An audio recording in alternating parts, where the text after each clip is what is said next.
Good evening, everyone. I wish to review with you the science behind the most frequently used implant. My name is Imad Sawiris, and I am one of the orthopedic doctors at El Sahel Teaching Hospital in Cairo, Egypt. I have nothing to declare. All the organizations with which I am affiliated are scientific and not commercial. This topic will take us on a journey from the type of fixation on the left to the stages of development illustrated in this imaginary hybrid plate on the right. In this presentation, we shall review stages of plate development up to the conventional, locked, and combo ones in current use. We shall discuss their biomechanical principles and how to modulate their stiffness, and take a peek look at future directions. So fasten your seat belts and let us take off. The first recorded plates for fixation of long bone fractures were by Hansmann in 1886 from Germany. One of his original plate sets is shown in this slide. The white label says, "Attention, do not lose anything." Hansmann's plates were made of German silver and were bent up at the end to stick through the skin. The long shank screws also protruded, which makes this the first MIPO technique. The implants were removed at about 6 weeks and external splintage was then applied. More than 10 years later, Lane in London started to use plates as the preferred method of fixation. Since infection was rare in his hands thanks to his new no-touch technique, it became possible to distinguish the failures due to corrosion. Lambot from Belgium was the first to use the term osteothesis. He used soft steel plated with gold or nickel. Robert Danes in Belgium introduced compression plating in 1949. This device was constructed to allow axial compression of the fracture site, thus allowing primary bone healing, or suture autogene as he called it. Bugbee described a plate with specially designed oval holes to provide interfragmentary compression during screw tightening. This work earned him an MS degree in orthopedics at Mayo Clinic. Since 1958, AO has devised a family of plates for long bone fractures, starting with a round-holed plate to be used with an external compression device. Then the dynamic compression plate, or DCP, which was supposed to have been developed without the knowledge of Bugbee and Jane's invention. The DCP had a self-compressing hole design based on sliding of the screw head on the sloping surface of the hole. This brings us to the era of conventional plates and screw compression and fracture compression. To understand how plates work, one has to know a little bit about conventional screws. A screw is a simple machine that converts torque into an external force. With the exception of the core screws, a generic screw has a solid core which determines its stiffness, fatigue resistance, and drill bit diameter. About the core is wrapped a spiral surface which describes its nominal and glide hole size. The difference between these two diameters determines the screw pull-out strength. The pitch or the distance between screw threads varies to accommodate different bone qualities. In the surgical context, most screws have a head which holds the screw advancement when it reaches the plate or bone cortex, generating compression forces. It acts as a coupling interface for the screwdriver. The undersurface of a conventional screw head is typically rounded to distribute the forces and allow for angulation. Most surgical screws are made of either stainless steel or titanium. In order to compress a simple fracture, we could use one or more lag screws, which generate an interfragmentary compression force up to 2,000 newtons. To protect this lag screw from bending and or torsional stresses, a neutralization or protection plate could be added. Axial compression of a transverse fracture can be achieved by eccentrically placing a conventional screw in the oval sloping DCP hole. In order to avoid opening of the fracture at the far cortex, the plate has to be pre-bent before securing it to the bone. More compression forces could be added by applying a third screw in an eccentric position. However, remember to loosen the first eccentric screw before finally tightening the second one. In oblique fractures, one can compress the fracture by first applying a screw in a central position on the side of the bone, which creates an axilla between the fracture surface and in this fragment and the plate undersurface. The opposite bony fragment is driven into this axilla by an eccentrically placed screw, which you may wish to add a lag screw between the two screws for added stability before completing your fixation. A buttress or anti-glide plate supports or reinforces a fracture which is under shear forces, typically an intra-articular fracture, or in case of a long bone, a fracture which has an apex. By tightening the screw near the apex, the plate pushes and supports the opposite fragment. As explained earlier, a conventional screw compresses the plate against the bone, thus generating a friction force, which is proportionate to the normal or perpendicular force acting on the plate as a result of the screw torque and the coefficient of friction between the plate and the bone. A decrease in screw torque or friction coefficient at the plate-bone interface can lead to plate-bone motion, which in turn creates excessive gap strains, the effects of which shall be discussed later. Once the frictional force between the plate and the bone has been overcome during axial loading, the strength of fixation becomes equal to the axial stiffness of the single screw farthest from the fracture site in either direction. Since conventional screws can toggle inside the plate hole, it starts to rotate about the far cortex. Thus, the strength of the cortical bone near the plate becomes the load determining factor, preventing screw loosening. Once this starts to fail, bone absorption and subsequent screw loosening is initiated. In a well-reduced and compressed fracture, bone plate resistance to bending loads is equal to the resistance of the bone within the threads of a single screw. Once the pull-out force on the screw exceeds the shear resistance of the bone, the screw stripping and loss of fixation results. The sequence of screw loosening depends on the direction of the loading and the position of the plate on the bony surface. Furthermore, the necessary normal force between the plate and the bone to prevent plate motion generates compressive forces under the plate that prevents the periosteal perfusion.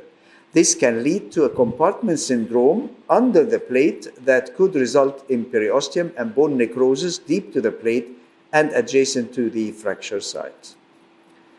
With the merits and drawbacks of conventional plating and compression technique in mind, the question arises as to whether we can do any better. Initial endeavors were directed at reducing the fingerprint of the plate through creating notches on its undersurface, which led to the development of the limited contact or LCDCP.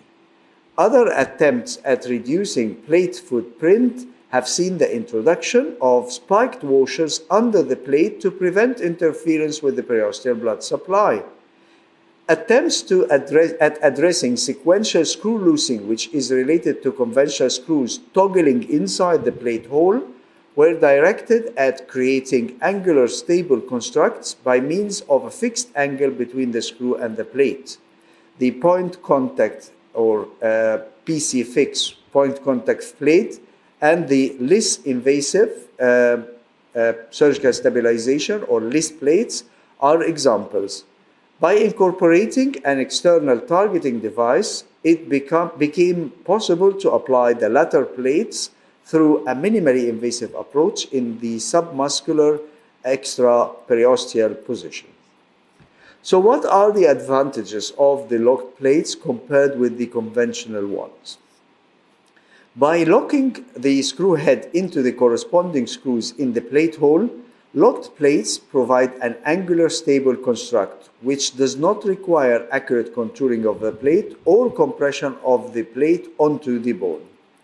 Unlike conventional plates, which transmit axial loading forces by friction or shear between the plate and the bony surface, locked plates act like internal fixators with their stability depending on the screw-bone interface, thus converting the previously mentioned shear stresses at the plate-bone interface to compressive stresses at the bone-screw interface, with all the screws and the plate acting as one unit.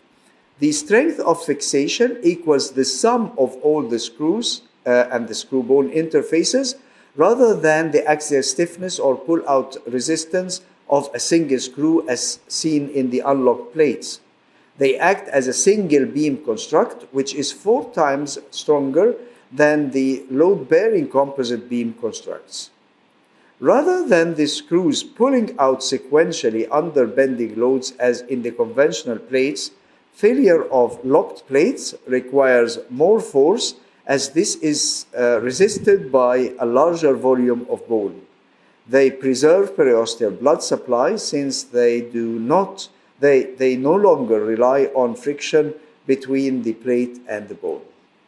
So, are we stuck with the choice between one plating system and the other, or can we have them both in the same system? In September 1998, Professor Michael Wagner from Vienna inquired about whether it was possible to make the List screw hole compatible with the conventional bone screws, similar to the unilock system shown here. However, this system used different locking head components. The AO engineers decided to combine the existing tried and tested technologies of the LCDCP and the List plate holes into a new hybrid system, the LCP, or locking compression plate, and which had similar handling properties to that of the conventional plates. The developers were given clear instructions not to modify the mechanical properties of the plate itself. However, the extent to which reducing the circumference of the locking hole thread reduced angular and/or axial stability, and whether this reduction was acceptable clinically and adequate, needed further testing. It was found that if a plate with 2 locking head screws in each main fragment was loaded, the plate will plastically deform before the locking head screw tilt or shift axially in the combination hole. Therefore, the plate cross-section appears to be the limiting element. Under cyclic loading, the critical plate cross-section remained in the area of the compression hole, leaving the smallest plate cross-section in the compression area of the combination hole has the advantage that when plate distorts at the compression hole during intraoperative bending, the locking head screw stays protected. Modern orthopedic implants are manufactured, especially the plates, are manufactured using one of 3 commercially available methods. Material properties of these 3 methods are shown here. Whereas all of the 3 methods are stronger than our bone, titanium and titanium alloy more closely approximate the stiffness of cortical bone, having approximately half the elastic modulus of the stainless steel. Fatigue or endurance strength is more important than tensile or yield strength.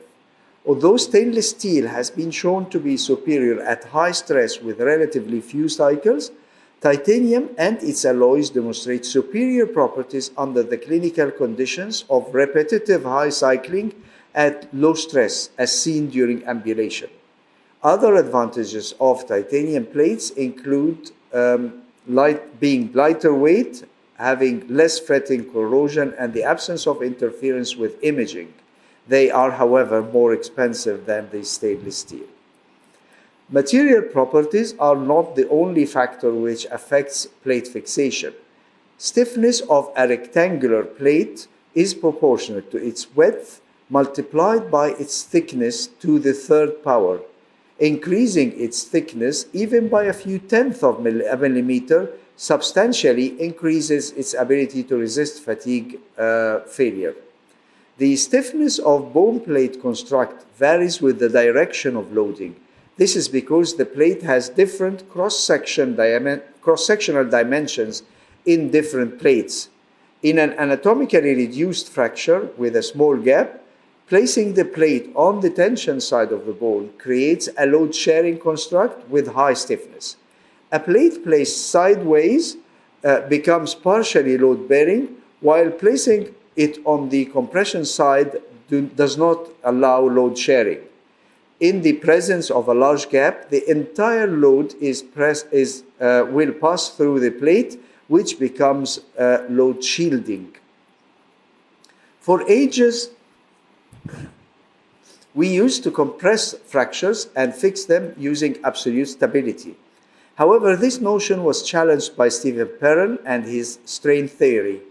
In general terms, strain is the movement at the fracture gap divided by the original distance of the gap and is expressed as a percentage. In a fracture with a small gap, any relative interfragmentary motion will result in the intervening tissues being subjected to a large strain. The opposite is true in cases with multiple gaps, as in comminuted fractures.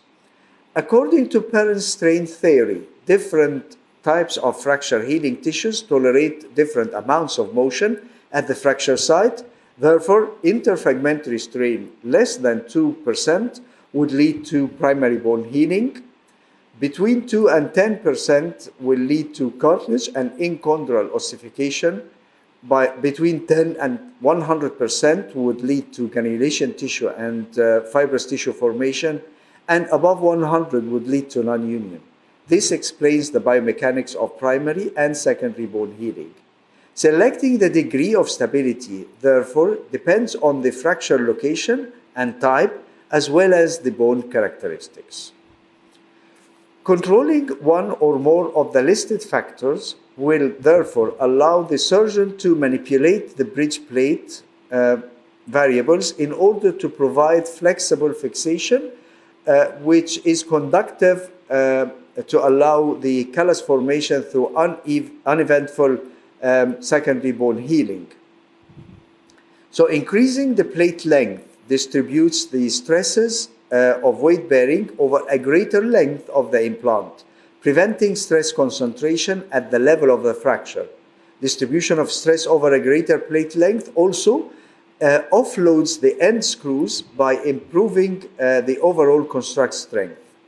Previous work has suggested that the plate length should be 7 to 8 times the length of the fracture for simple patterns, and 2 to 3 times the length of the fracture when addressing comminution.